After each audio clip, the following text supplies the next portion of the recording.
Good morning, Derek. Good morning, good friend. Good morning. I see Derek. I hope you had a great Christmas, Derek. Good morning, Herbs. Hope you and your family had a great Christmas. Good morning, you two good friends.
Good morning. I see Billy D here this morning.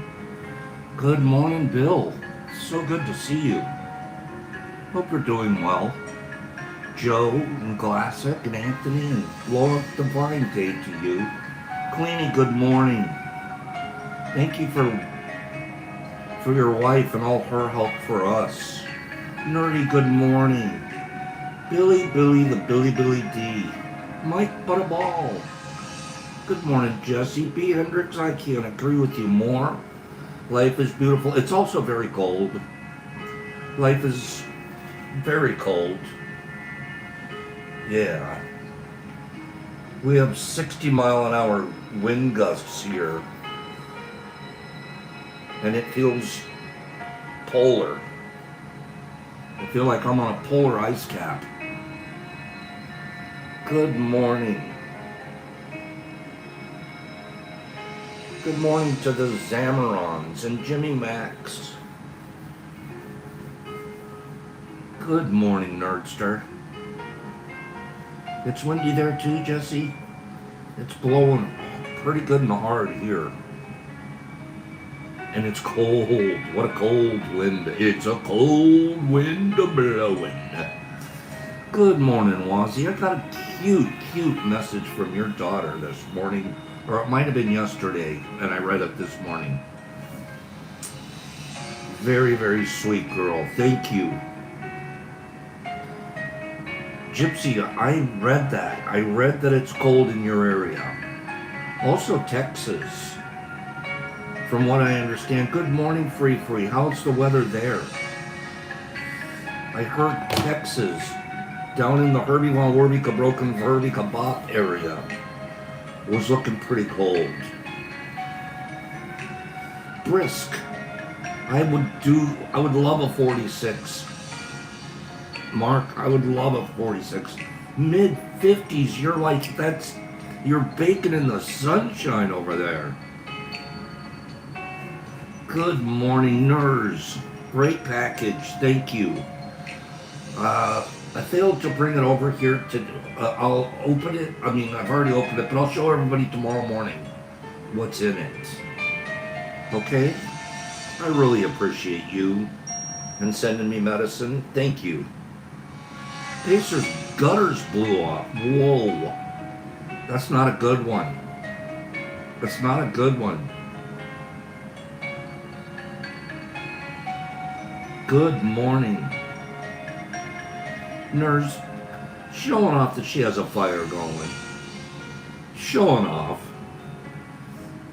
Last time I was at a place that had a fire that was firing away, I can't remember.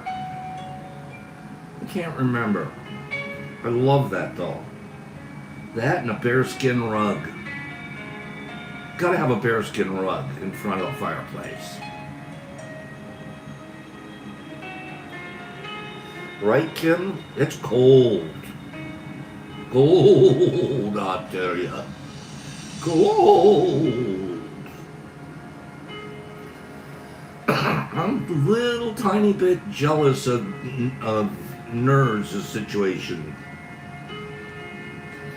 But I'm not gonna, not a personal jealous. You know what I mean? Universal jealous, where you're happy for them.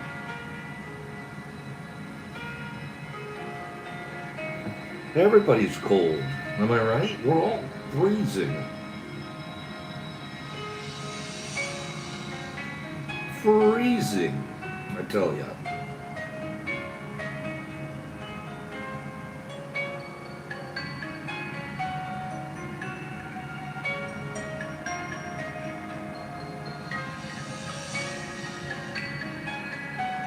Derek has potent tinctures, does he? Tell me I'm not surprised by that. Tell me we're not surprised. Cold and windy. How about snowy, Nerd? You guys have snow? Are you guys snowing it up? That's a good one, Kim. You're right. JC is in the middle of summer, isn't he? Nipper, I'm with you. I'm so glad to see Billy D here. Bill, you've always been on all of our minds. I want you to know. I want you to know you're incredibly thought of. Good morning, the Black Sheep Show. I belonged back in the day to the Black Sheep Squadron. Yeah, I was in the Air Wing, Marine Corps Air Wing Black Sheep Squadron.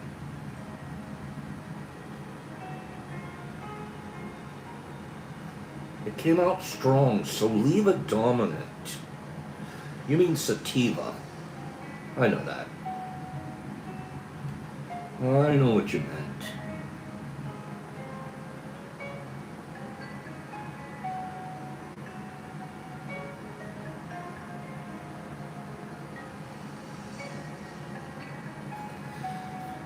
Two neat articles this morning. We're gonna cover two really cool articles this morning. But before we do, good morning. Good autocorrect. I love that. And it's spelled A-O-T-T-O. Old Otto's up to no good sometimes. Derek, I'm agreeing with Derek. Bill D, your presence has been missed. You're a good guy. I love you guys here. Thank you. Merry Christmas. Past. Merry past Christmas. It's past. I hope you guys all had a wonderful weekend with your families and friends and others. I'm really, really hoping that that's the way it's been. Now, Secret Santa. A quick recap on the Secret Santa situational. It looks like Nerdy. Nipper Mama. Nipper Mama has done all the hard work. She's done the heavy lifting. It's got to be kind of confusing. She sure knows what she's doing. I received my Secret Santa last night from her. I received my Secret Santa via email last night from her. Okay? Bill, got further to go, but here for now. It's a perfect place. You're in the exact right spot. I'm with you, Derek. I want to thank Nipper for the work that she's done. Right, Wazzy? Right? Sending off all those emails to everybody and making sure everybody's involved and getting us the correct information. She spent a lot of time on that project. To Queenie, the husband knows. Husbands know that stuff. No, honey, I can't tonight because I'm working on the list. How many times did you hear that, Queenie? So she got us our names. Now, she reached out to me and said, you know what, Pops, I don't have your new address. So, someone out there is going to get mine today because I sent her my address this morning. So you'll find out.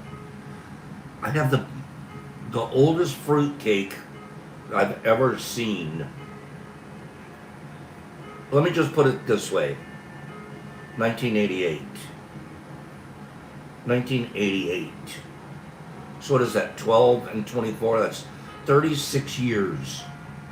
Okay?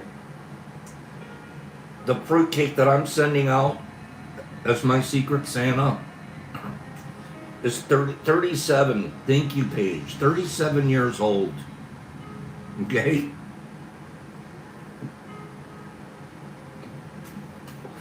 And Mike's like, no, yeah, it's got a date on the bottom of the cake, Mike.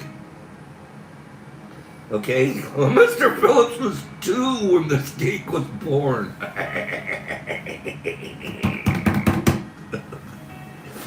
2!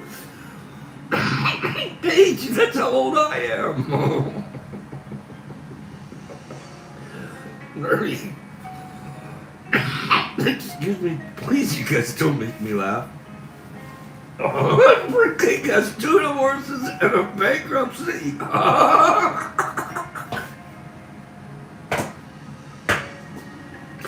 Darn it, that's funny. Derek, that's the best line of the morning. The fruitcake I'm sending has 2 divorces and a bankruptcy. Oh, Black Sheep was 10. Yeah, so I hope my Secret Santa receiver enjoys it. Just really do. Was. My fruitcake has 2 divorces and a bankruptcy.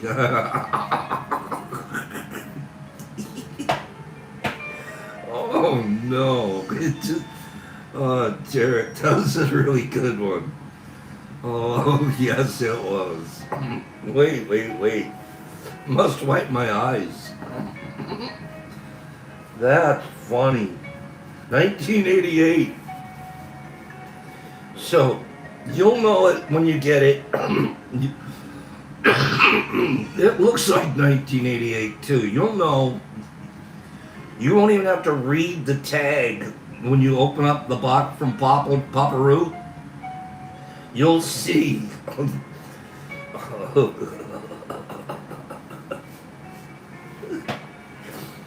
Oh gosh, that's so darn funny. Yep, fruitcakes. They last a while. Okay? Queenie, I agree with you. 88 was a crazy year. 88. Let's see what was happening in 88. Well, gosh darn it. I was, I guess I was going into rehab in 88. 89. 88 and 89. Rehab. From a incredibly hardcore cocaine addiction. Yeah. Jesse was 1 when Pop's fruitcake was made. Okay? Herbie, summer of 88, you went into basic training. Mine was summer of 78. Mine was the summer of 78. So 88. Laws was stationed at Fort Sill in 88. Yep, I had gotten out of the Marine Corps in 84. And then I ran wild for 4 to 6 years. Okay.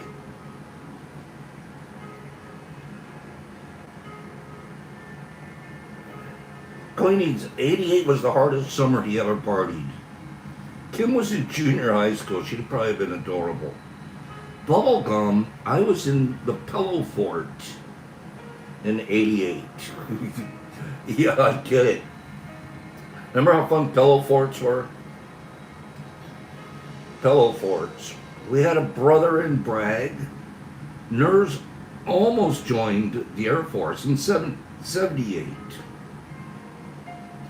And there's Vaggie. She was right around my time.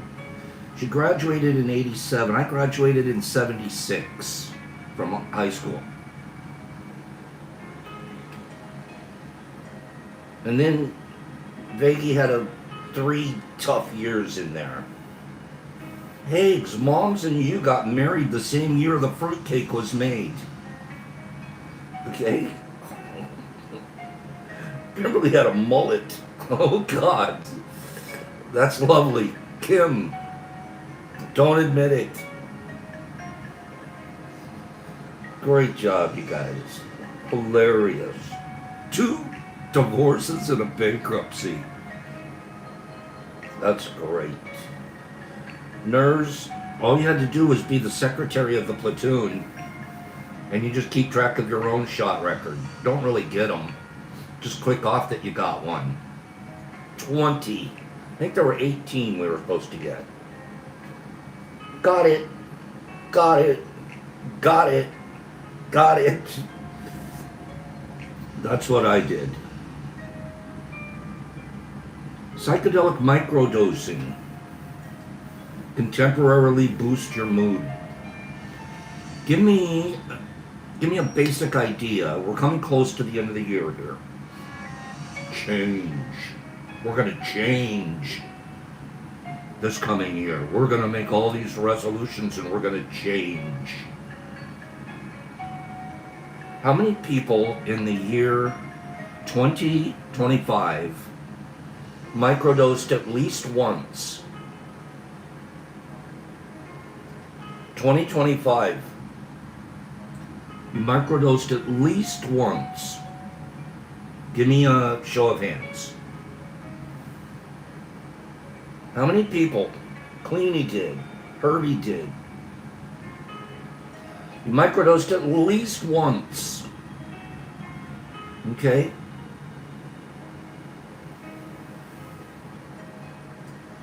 There you go, Mark.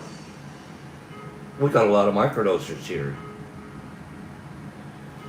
Got a lot of microdosers here. Joe, you have a safe trip. You have a safe trip to go see that basketball. Derek Anderson had at least 100 days of microdosing during the year. I'm probably up there with you, Derek. I'm probably up there with you. Microdosing works for pops. Microdosing works for pops. Nurse is going to start this week. Nurse, I have your address. I'll send you a package. You sent me a package. I'm going to send you some microdoses. Okay? Nurse, I'm making myself a note that after the show, I'm going to go make a label and put a package in the mail to you. I really appreciate your package to me. Thank you. A new UBC Okanagan study found that people who microdose psychedelics feel better on the days they take them, but those boosts don't seem to last. This suggests, says Dr. Michelle St. Pierre, that perceived benefits may be acute rather than long-lasting. Dr. St. Pierre is a postdoctoral psychology researcher with UBCO's Irving K. Barber Faculty of Arts and Sciences. She recently published a study in psychopharmacology that tracks the daily experiences of people who microdose with psychedelics. Microdosing involves ingesting small amounts of psychedelic substance, commonly psilocybin mushrooms or LSD. Most doses vary from 1/10 to 1/20 of a recreational dose. Typical practices alternate varying proportions of non-dosing days to limit the rapid tolerance that can develop with so-called classic psychedelics such as psilocybin and LSD. Anecdotal reports suggest that this may also be intended to leverage residual effects that could carry over to non-dosing days. My protocol, 5 days on, 2 days off, 5 days on, 2 days off, 5 days on, 2 days off, and then I'll take about 5 days off.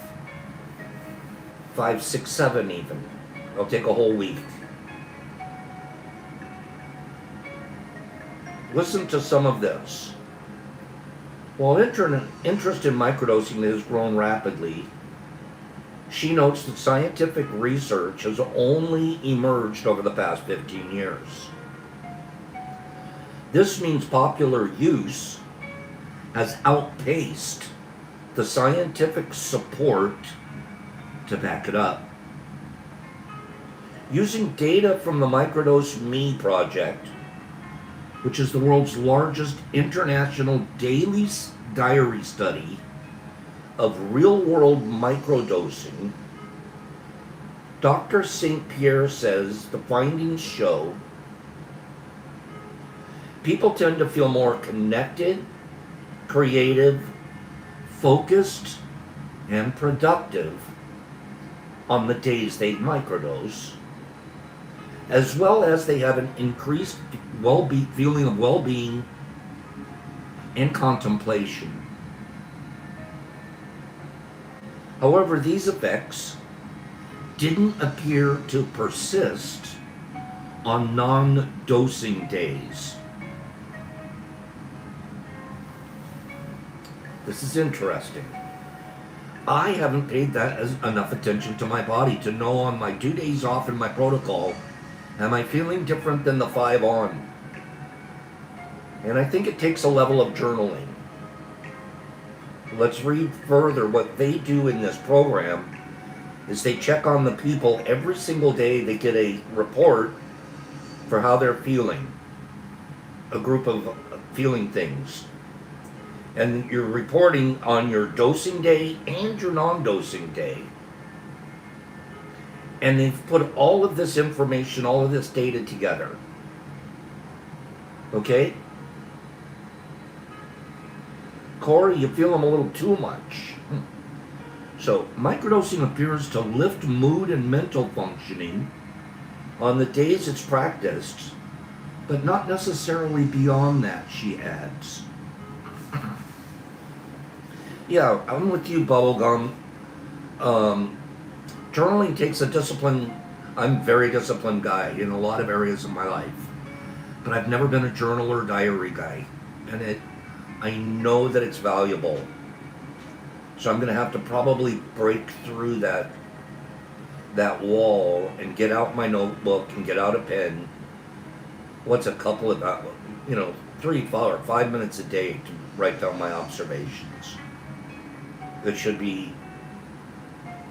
I need to be doing it actually. If I'm going to be working as a facilitator or a coach or anything like that, I should have some data of my own. Hardcore data, not just, I think I remember when. Good morning to Carlotta and Mushmouth. Good morning. Glad to see you guys here. Real world use of updated, here we go. More than 1,435 microdosers from 49 countries participated in the study. That's a pretty wide range of people. 1,435 from 49 countries participated in the study. You guys are making me, I'm reading the comments as I'm going here, over here on the side. And am I the only one challenged by doing journaling? I need to break through that. New Year's resolution. Starting the 1st. Why do I have to wait till the 1st? Why can't I start today when the show's over? I'm going to start journaling. I'm doing it. How many of you journal your microdosing experiences? I'm doing it, Niff. What's it take? 3, 4, 5 minutes a day to write down? I'm doing it. I'm going to have you guys hold me accountable once or twice, a few times a month. I'll show you guys the journal. You make sure that I'm putting entries in there. Give me 5 that'll help me out with that. Jesus Christ, I memorized that thing. Memorized that thing years ago. Give me 3 to 4 to 5 people. Give me 3 to 4 to 5 people that'll help hold me accountable. Pops, where's your journal? I wouldn't mind that at all. Nurse needs to. Here we go. The research, more than 1,435 microdosers from 49 countries participated in the study. Each morning, participants were asked, right, Classic, me too, but I'm not going to admit that anymore. I'm going to say I'm going to do it. I'm doing it. And that's all I have to say. I'm not going to put a negative on there, how hard it is. I don't think it's hard. I think I just haven't made it a priority. I don't think 5 minutes a day to journal down my thoughts is hard. So I'm doing it. Kim, you'll be able to ask me where's my homework. Each morning, participants were asked if they had microdosed and rated how they felt across variables such as connectedness, contemplation, creativity, focus, productivity, and well-being. I like that. Higgs told Kim, Ruff ate Pops' journal. Good morning, Terry. Ruff will not get a chance to eat my journal. Okay? Mark has 3 decades of audio journals. That's a lot.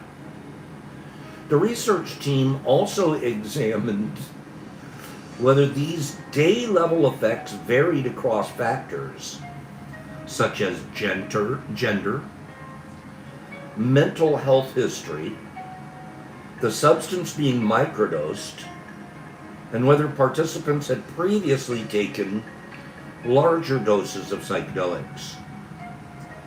Dr. St. Pierre explained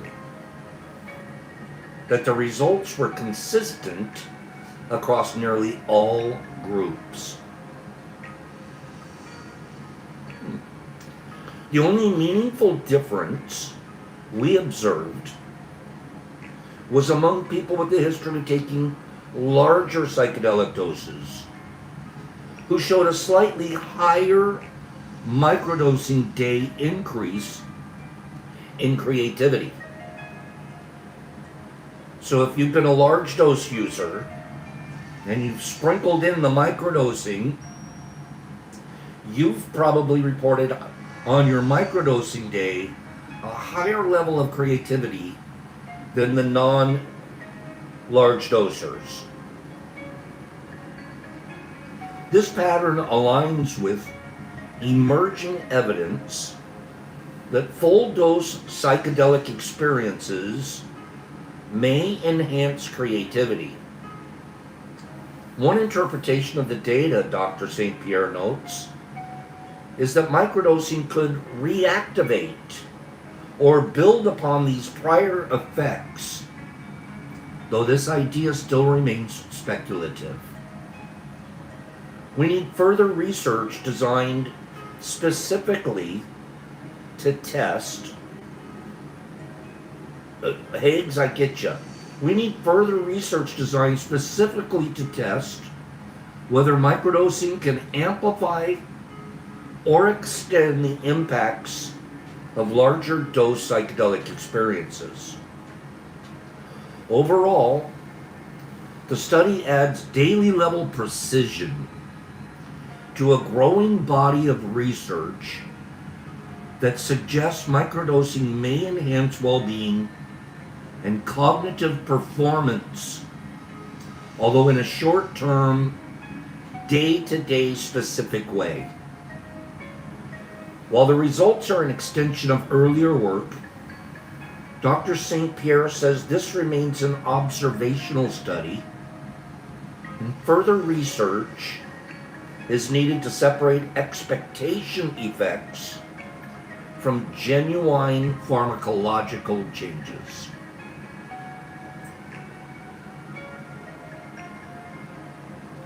Very interesting. I just convinced myself that I need to journal, and I'm not going to wait until the 1st. It's not going to be a New Year's resolution. It's going to be a today decision. How's that sound? That's awesome, Black Sheep.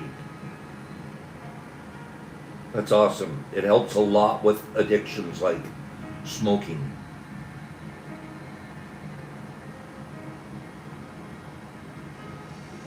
Give me 5 people that liked that idea. That article. And give me another 5 people. I'm not telling you to make a commitment here, but you're considering journaling your effects. Are you considering it now? How's it going to be a today decision? Because I just made it, B. Hendricks. I just made it. Boom. I'm going to start journaling. That's a good article.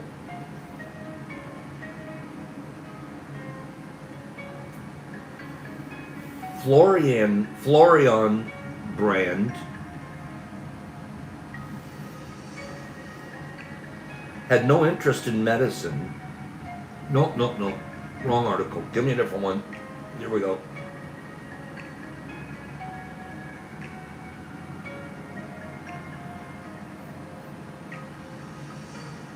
Walk into any psychedelic space, online or in real life, and you'll hear passionate advocates for every molecule under the sun.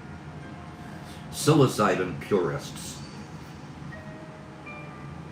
ibogaine evangelists, ketamine clinicians, DMT diehards. Everyone's convinced their medicine is the medicine. So when you're considering your first journey or your next one, it can be nerve-wracking to make a choice.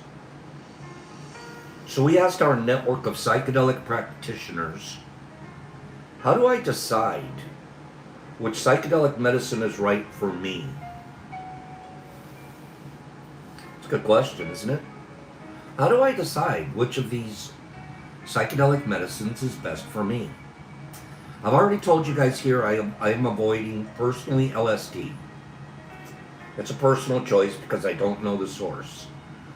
I don't have a source, somebody that I know, and how they're doing it and what's in it. I just don't have that. So when I reach out and I get some kind of LSD situation, and people have sent me stuff. And people have sent me stuff. Nerdy, I'm with you. And I won't take the LSD that I've received. I've received little gel caps. I've received tabs. I've received blotter paper. I've received a number of different delivery systems.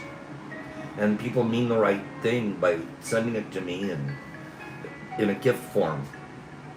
And I usually find somebody else to give it to with a big disclaimer. It makes me nervous not knowing what's in it and who made it. Now that's me, and I'm not passing any judgment on anyone else and their process. But I know when I have a choice, LSD isn't really on my list at this point. DMT is not on my list.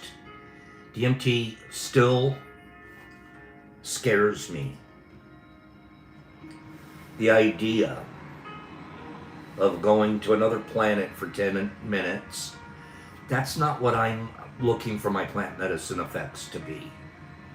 I'm looking for the creativity, the cognitive growth, the neuroplasticity, the greasing my serotonin receptors. I'm looking for the basics, the little guys. Terry Newman, I'm with him. If it's not natural or grown, I don't want to take a chance on it. Again, please understand that's just me. Haig likes the idea of respecting any medicine.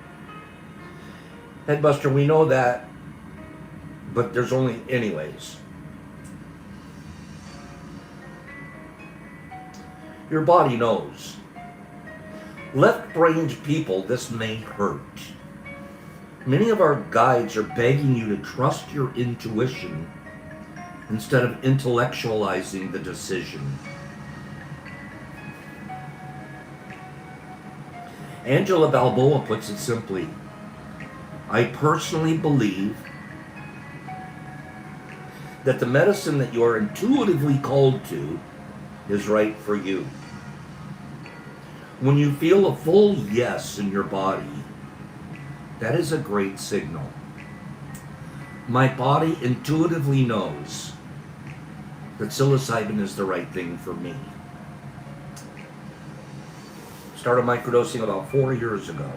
I was growing for almost 2 years before I even microdosed. And the effects and the difference in the way I viewed things was almost immediate. My biggest one was connectedness. My biggest single, as I recall, I would love to look at a journal and look back 4 years and see what my data says 4 years ago. I guess I could do that if I start journaling. But my immediate effect was a connectedness. I was a bee nature. Nature all of a sudden started really mattering to me. And to be more natural. And to avoid the world. And to dive into the spirit world. And understand what I'm really thinking in terms of spiritual things. The next thing that came to me was empathy.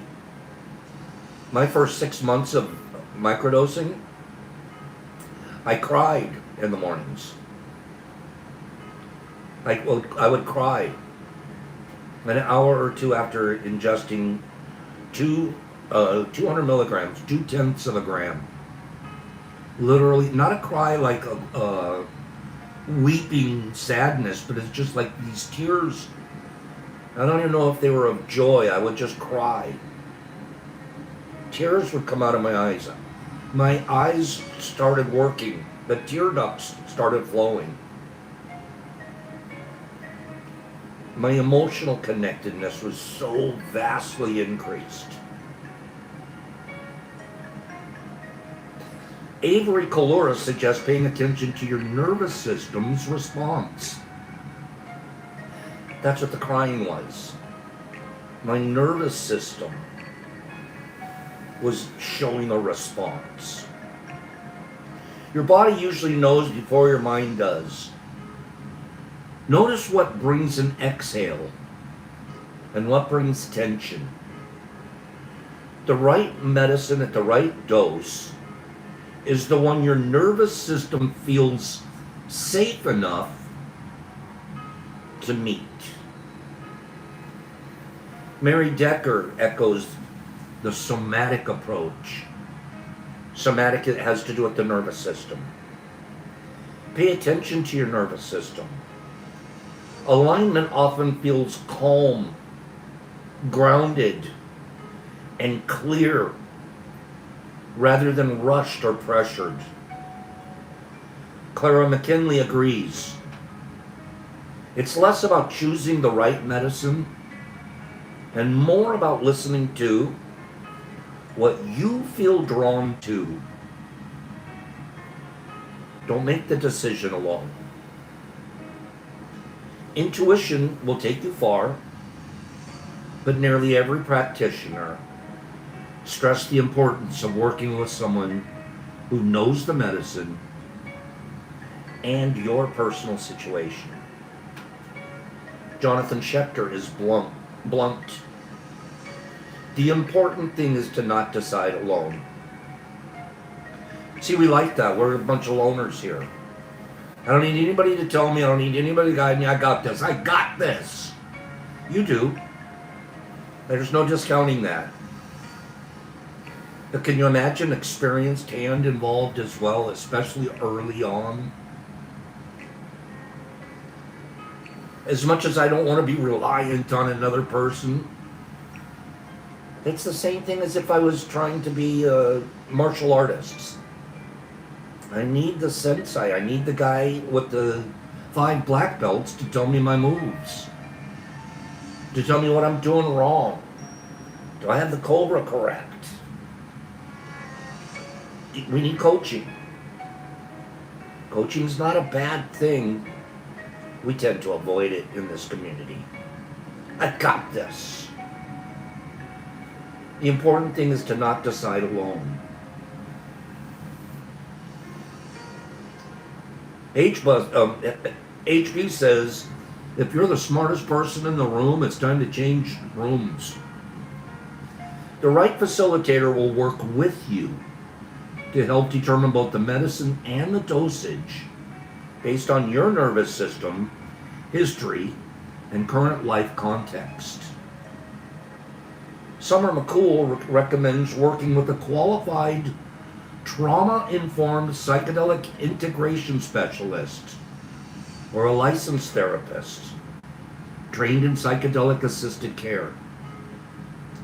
They can help assist your history, goals, and readiness and guide you towards a safe, aligned option, or determine if the medicine is appropriate at all. Carrie Roloff Rambeau, there you go, Kim, emphasizes that so much goes into this question that it would be a good idea to have a one-on-one discussion with a facilitator who can consider your medications, health conditions, trauma history, support system, and available time. With so many confounding variables, sometimes you don't know what you don't know. Intention. Several guides pointed out that focusing too much on which specific substance misses the point entirely. Bradley Cook explains, in my experience, the specific medicine is less important than the mindset and the physical and social setting in which it is consumed. If those are optimal, the healing will be the greatest. Clara notes that getting clear on our intention is often more important than the specific substance. Scott Dean agrees, emphasizing that choosing a medicine is less about what's right in general and more about what's right for your nervous system, your history, and your intention.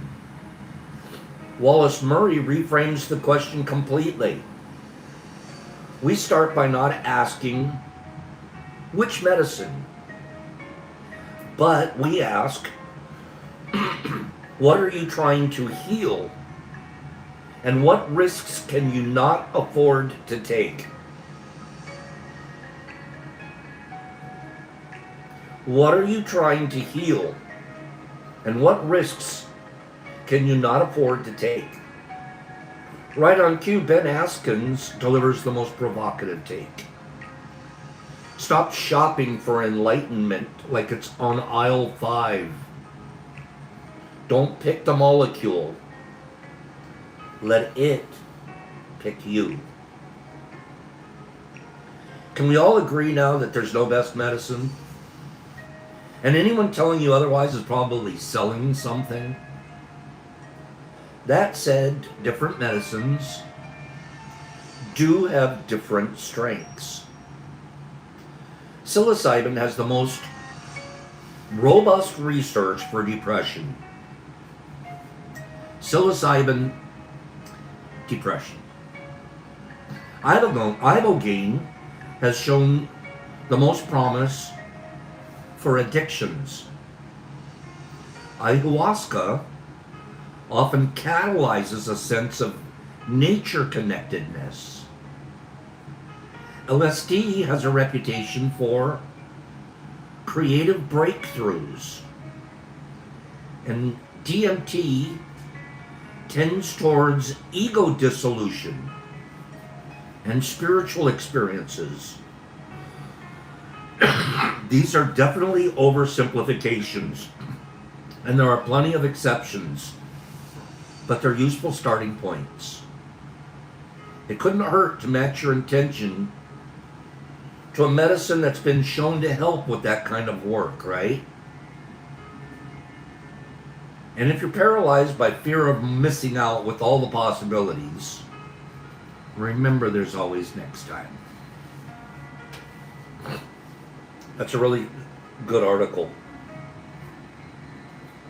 Reminding ourselves, let the medicine pick us. Give me 5 people that like that.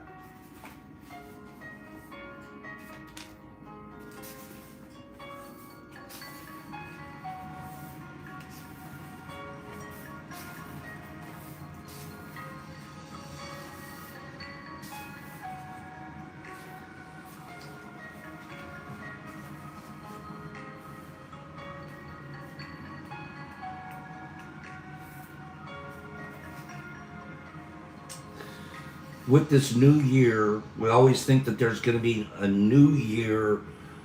I'm going to change. I'm going to do things different this coming year. That's a bunch of crap sold to us. We can make that decision on December 3rd. We can make that decision on May 15th. You can make that decision any day of the year, and we don't have to wait till January 1st. Let's see what Lao Tzu says about change. Let's see what Lao Tzu in the Tao Te Ching has to say about change. 16th verse. Become totally empty. Let your heart be at peace. Amidst the rush of worldly comings and goings, observe how endings become beginnings. Things flourish each by each, only to return to the source and to what is and what is to be. To return to the root is to find peace. To find peace is to fulfill one's destiny. To fulfill one's destiny is to be constant. To know the constant is called insight. Not knowing this cycle leads to eternal disaster. Knowing the constant gives perspective. This perspective is impartial. Impartiality is the highest nobility. And the highest nobility is divine. Being divine, you will be at one with the Tao. Being at one with the Tao is eternal. This way is everlasting, not endangered by physical death. Impartiality is the highest nobility. We have been programmed to be partial. The baby in the crib that we reference a lot, the highest level of impartiality. It loves everything it sees. Gaga goo goo to everything. It doesn't even have judgments available to be formed yet.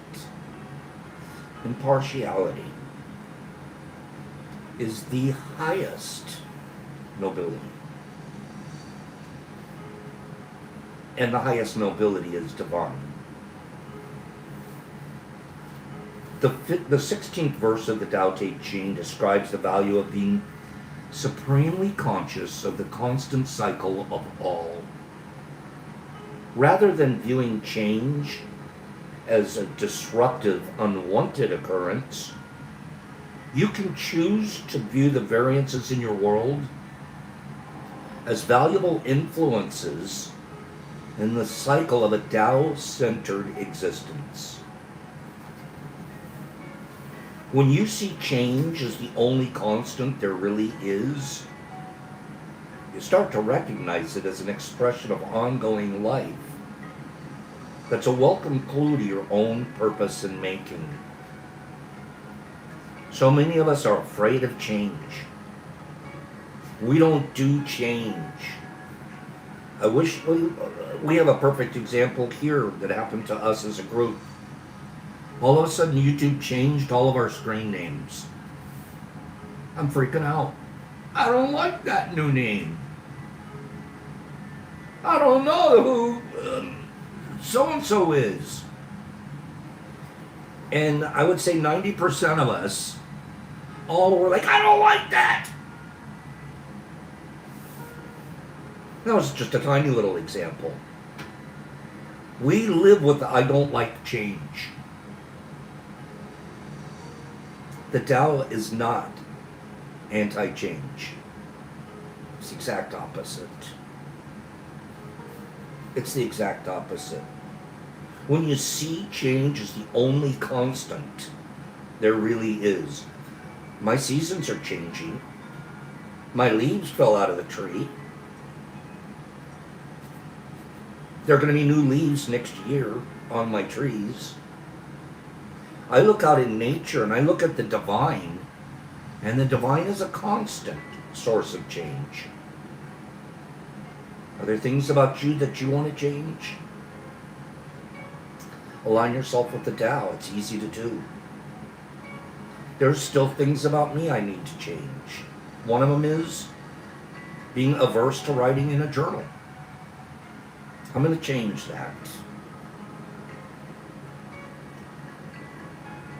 In this way, you're returned to the experience of your source and the peace of an impartial perspective. Impartial perspective. That goes back to impartiality is the highest divinity, the highest nobility.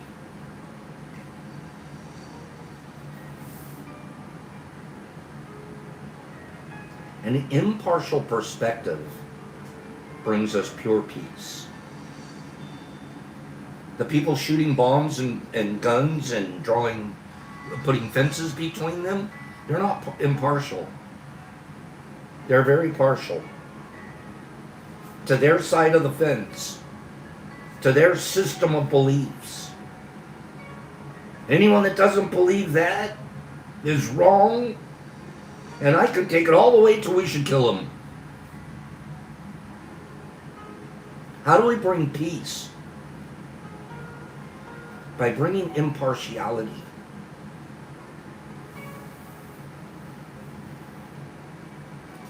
Being this process, by altering your ego-based thoughts and letting yourself feel the bliss of being at one with the Tao, then become an acute observer of how your world really works. And then allow yourself to be in harmony with the cyclical nature of all living things. Don't resist your cyclical nature. There's an immutable cycle of no life, life, no life that we're part of. All things come and then they go. Life materializes in a variety of forms. It's here, and then at some point it ends in what we call death.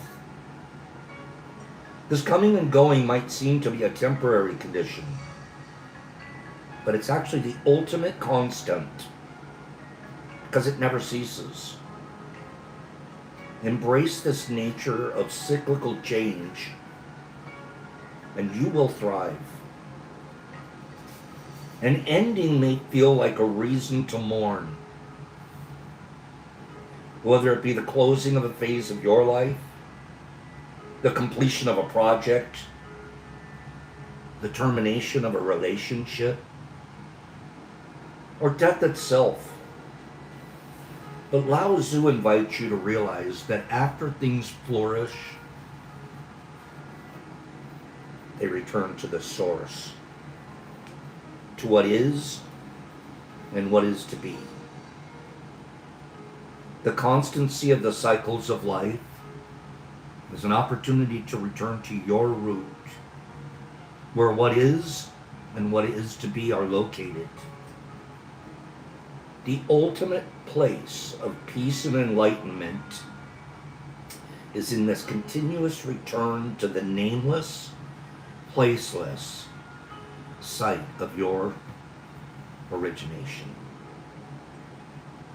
Lao Tzu tells you that a sense of inner peace comes with returning to the source, where all cycles begin and end, becoming incredibly comfortable with change.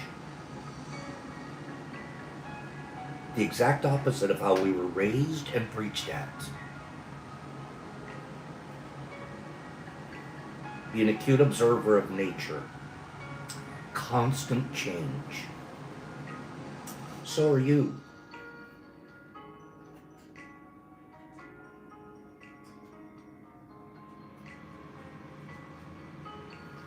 You've been in many bodies already. And I'm not even talking about being born again. You're in a new body every single day. Our bodies change every day. There's the science about how often everything on us changes. And yet we think we're the same. You've been in and out of many relationships.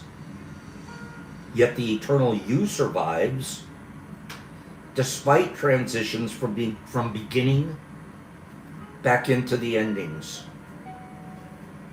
You're now being urged to know yourself as a physical creation and as a piece of the everlasting universe. The Tao animates all existences, including your own. It's totally impartial. It plays no favorites. It brings winter regardless of whether you want it or not. It sends those you love on to other people and then back, irrespective of your desires to have it otherwise. All of life must return to it. There are no exceptions and no apologies. When you're unaware of this steadying influence, you attach to one element of one cycle in life, leading to what Lao Tzu calls eternal disaster. When one person leaves you, it feels like the end of the world. We've all felt that because we weren't connected with the constant change. We wanted it to stay the same. When a business venture fails, when you flunk out of school, or when you have a painful illness or injury, you feel depressed. If you get trapped in these emotional endings, you're not permitting them to be also, you're not permitting them to also be a natural part of life. This will lead you to feel disconnected from your source. You become stuck in the rush of worldly comings and goings, unable to remember the constancy where endings become beginnings. The reality is that beginnings are often disguised. Listen to this.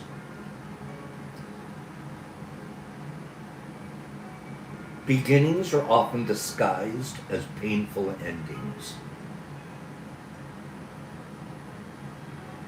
Our painful endings have a beginning right there waiting for us.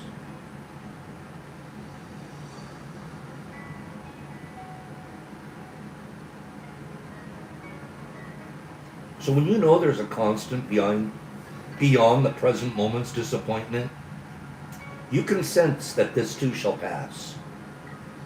It always has, and it always will. When you change the way you look at things, the things you look at change. I love that. This is what Lao Tzu seems to be telling you in the 16th chapter of the Tao Te Ching. Take time to be an impartial observer of life, particularly when an ending is causing despair. Remind yourself that your source is at work within this event, and then make a decision to connect to that source with your thoughts. All endings are a part of the cyclical process. You're merely returning to a life of constancy. You don't have to learn anything new. You don't have to change any behavior. You don't have to adopt any new strategies. Just think about the word return. And take comfort in the ever constant, which brings peace to despair. The Tao never leaves or disappoints, and it is always impartial. Wherever you are in the emotional cycle, the Tao isn't judging you. You're not being judged. Rather, you're learning to be in all places, free of judgment, and living with constancy. Write these words and post them in a conspicuous place in your living environment. This too shall pass.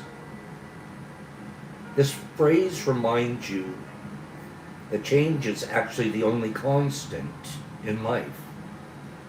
Isn't that beautiful? What is change? Change is the only constant in life.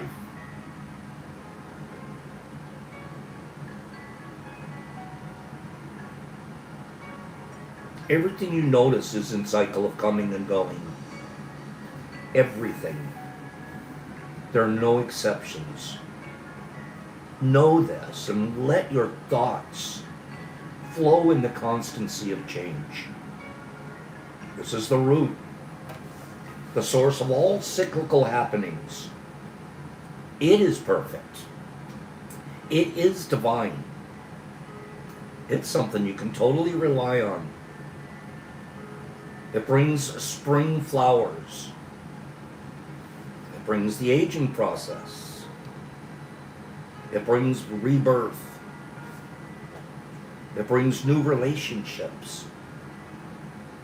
It is the Tao, and it is constant. Return to it and experience your eternal essence here and now in this temporary container that we call our bodies and all of its drama. This too shall pass. You can count on it.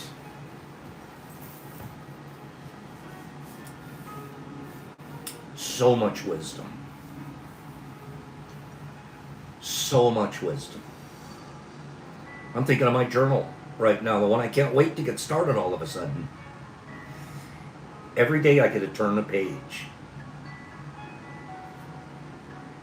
Every day I get to write a new page in my constant change.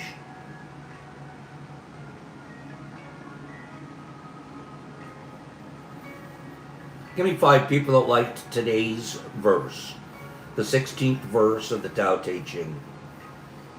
Give me 5 people, that's all I'm asking for. I'm not asking for too much. Observe nature when we're freaking out about change and understand this is natural. This is natural. Align myself with it and don't fight it. Fighting takes me to really bad places. Thank you for the thumbs up on that one, you guys. What a great morning. Great morning. Thank you all for being here this morning. Good morning, MVP. B. Hendricks, every day we get to write a new page. I love it. I'm going to start it today. I'm not waiting until the 1st. I'm starting it today. But I can't start it until I get a good journal like from Amazon. No, I have toilet paper and a pen. That's all I need.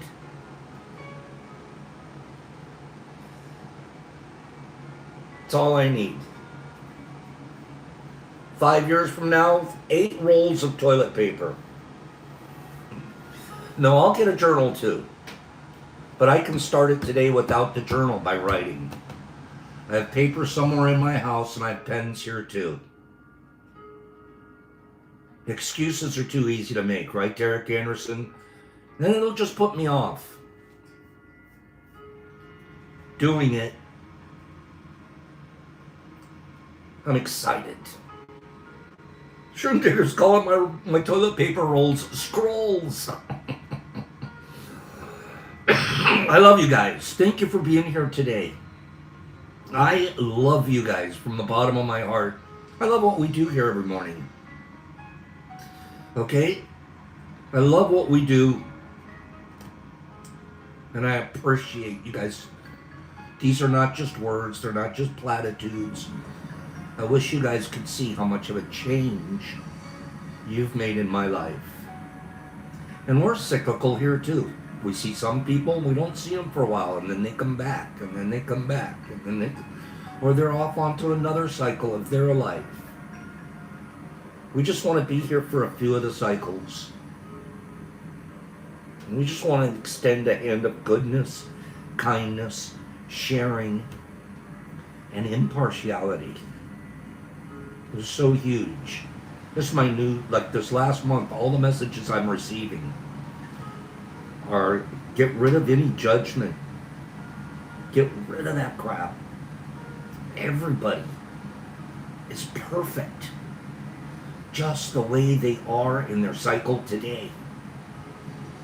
You're exactly where you're supposed to be in your cycle of change today. And you will not be the same person tomorrow. And if you really want to change, practice. What we practice here is the 4 agreements. Practice being impeccable with your word and your actions. Understand the power of your words. You're so powerful. You're white magicians. You're positive magicians.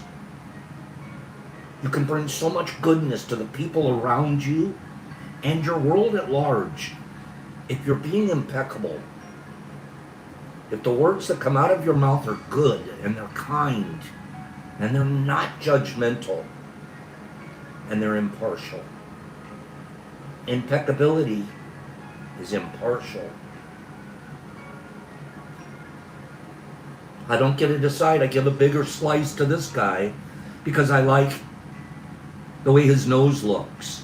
And this guy over here, he's got a weird looking eye. He gets half a slice. It can't be how I run my business. And I don't mean business, I mean my brain.